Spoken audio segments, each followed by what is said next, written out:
আচ্ছা, তাহলে প্রথম ভয়েস চেঞ্জটা দেখ, দে আর প্লেইং ফুটবল, তাহলে এটা ভয়েস চেঞ্জ। এখানে দেখ অবজেক্ট কি, টেন্সটা যদি নাও জানা থাকে কোনো সমস্যা নেই।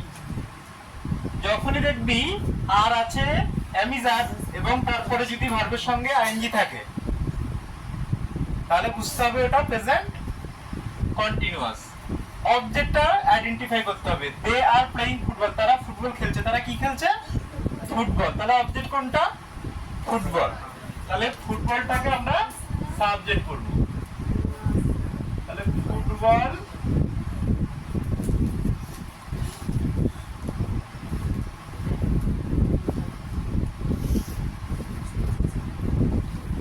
ফুটবল ফুটবল কটা খেলা? একটাই খেলা, তাহলে কি বলবে? ইজ। Football is. এইবার যেহেতু ভার্বের সঙ্গে আইএনজি আছে, যেহেতু ভার্বের সঙ্গে আইএনজি আছে তাই বিং ইউজ করতে হবে। কেন বিং? কারণ এটা আরটা কি বিভার, এই জন্য বিং ইউজ করব। তাহলে ফুটবল ইজ বিং। এইবার কি বলবে? ভার্বের third form. Played third form কি? প্লেড, PLAYED, যেটা সুবিধা হয় সেটা দেখ। তাহলে ফুটবল ইজ বিং প্লেড। এইবার কি বসবে? দেম আছে, দেমটা কি ব্যক্তিকে বোঝাচ্ছে তো, তারা, এই জন্য বাই ইউজ করব, বাই দেম। এটা যখন অবজেক্ট হিসেবে বসে তখন কি বসে? দেম। তাহলে football is being played by them. Okay, nation চেঞ্জটা দেখ। তাহলে কোশ্চেন দেখতে পাচ্ছিস, why are you going there? তাহলে সেইটার পরিবর্তে কি লিখবো? asked। তাহলে he asked me। লিঙ্কার হিসেবে কি বলবে? যেহেতু WH ওয়ার্ড why, তাহলে whyটাই ইউজ হবে। why, এখানে সাবজেক্ট কোনটা? ইউ। ইউ বলতে মিকে বোঝাচ্ছে, তাহলে মিটা যখন সাবজেক্ট হিসেবে বসে কি বসে? আই। তাহলে why I, অ্যামিজার আছে বাইরে পাস্ট টেন্স, তাহলে কি হয়ে যাবে? ওয়াজ হয়ে। এর জন্য আই এর সঙ্গে কি বসবে? ওয়াজ। তাহলে he asked me why I was going there। না, হেয়ার থাকলে দেয়ার হয়, কিন্তু দেয়ার থাকলে কোনো চেঞ্জ হয় না, দেয়ারটা দেয়ারই থাকে। ঠিক আছে, তারপর একটা দেখ, এখানে কারো বুঝতে অসুবিধা হলে বল, কোনো ডাউট থাকলে বল। যেহেতু বাইরে পাস্ট টেন্স সেই জন্য প্রেজেন্ট কন্টিনিউয়াস আছে ইনভার্টেড কমার মধ্যে। কি করে বোঝা গেল? আর এর পরে দেখ ভার্বের সঙ্গে আইএনজি আছে, বইয়ের সঙ্গে আইএনজি আছে, তার মানে এটা প্রেজেন্ট কন্টিনিউয়াস আছে। যেহেতু রিপোর্টিং ভার্বটা হচ্ছে পাস্ট টেন্স, তাই রিপোর্টেড ভার্বটা পাস্ট কন্টিনিউয়াস হয়ে যাবে। প্রেজেন্ট কন্টিনিউয়াস থাকলে পাস্ট কন্টিনিউয়াস হয়ে যায়। তাই আমরা কি করলাম? He asked me why I was going there। এইবার তিন নাম্বারটা দেখ, as soon as we reached the platform the train left। এটাকে করতে বলেছে কি? no sooner than। এই ধরনের সেন্টেন্স থাকলে যাই বলুক না কেন, নেগেটিভ বললেও no sooner দিয়ে করব, আর যদি বলে কমপ্লেক্স করো তাও no sooner দিয়েই করব। তাহলে দেখ as soon as এর পরিবর্তে কি লিখবি? আনসারটা এখান থেকে শুরু করছি। হ্যাঁ, তাহলে as soon as এর পরিবর্তে দেখ as soon as, এই as soon as এর পরিবর্তে no sooner ইউজ করবি। একদমই ইজি ব্যাপার। দেখ no sooner, ঠিক আছে, no sooner। এইবার যেহেতু পাস্ট টেন্স রিচড আছে তাই হ্যাড ইউজ করব আমরা, হ্যাড। তাহলে no sooner had। এইবার উই থেকে একেবারে এই কমা পর্যন্ত দেখতে পাচ্ছিস একটা কমা আছে, এই কমা পর্যন্ত পুরোটা লিখে দে। তাহলে no sooner had we reached the platform, কমা পর্যন্ত লেখ। লেখার পরে কমার জায়গাতে দেন বসিয়ে বাকিটা লিখে দে, তাহলেই হয়ে যাবে। সূত্র মনে রাখার দরকার নেই। as soon as এর পরিবর্তে no sooner had, তারপরে একেবারে কমা পর্যন্ত লিখে কমার জায়গায় দেন বসিয়ে বাকিটা। হয়েছে লেখা? হয়ে গেছে? বাহ, ভেরি গুড।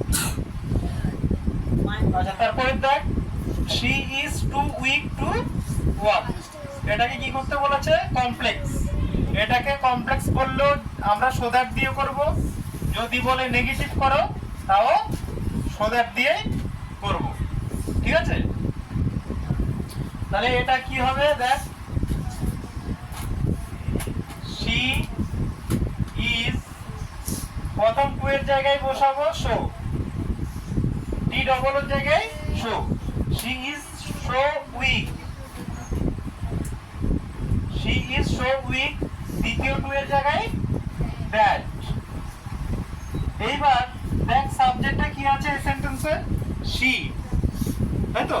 সেটা হচ্ছে সাবজেক্ট, তাই দ্যাট এর পরে লিখবো আমরা she। হ্যাঁ, এইবার এটা কি ক্যান নট হবে না কুড নট হবে?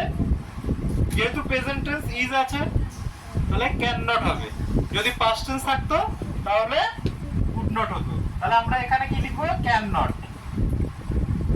ক্যান নট,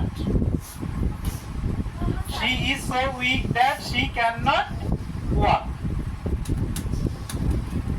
বল। হ্যাঁ, অন্য কিছু থাকলে অন্য কিছু লিখতাম আমরা, যেটাই থাকুক সাবজেক্ট, ক্যান নট কুড নটে কোনো চেঞ্জ হয় না, সাবজেক্ট অনুযায়ী চেঞ্জ হয় না তো। বল বল। হ্যাঁ, দ্বিতীয় টু এর জায়গায় দ্যাট, প্রথম টু এর জায়গায় টি ডবল এর জায়গায় শো। হ্যাঁ,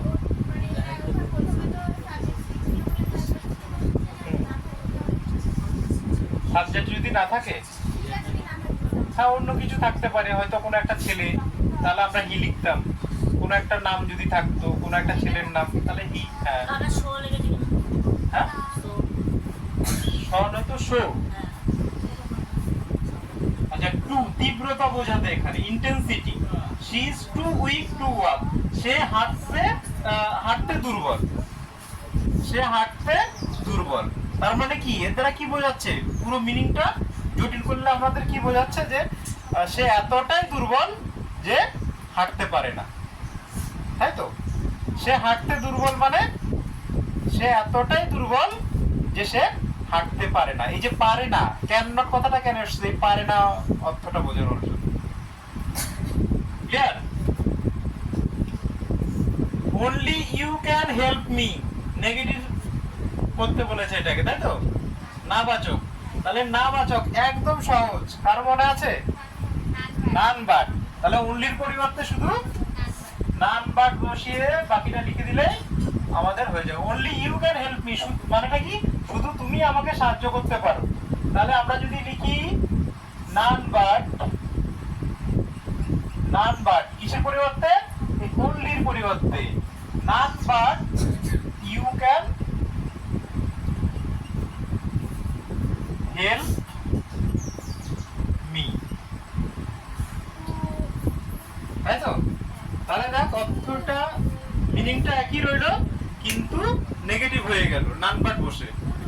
নান but you can help me মানে কি? অন্য কেউ না, শুধু তুমি আমাকে সাহায্য করতে পারো। ইউ ক্যান হেল্প মি, হয়েছে?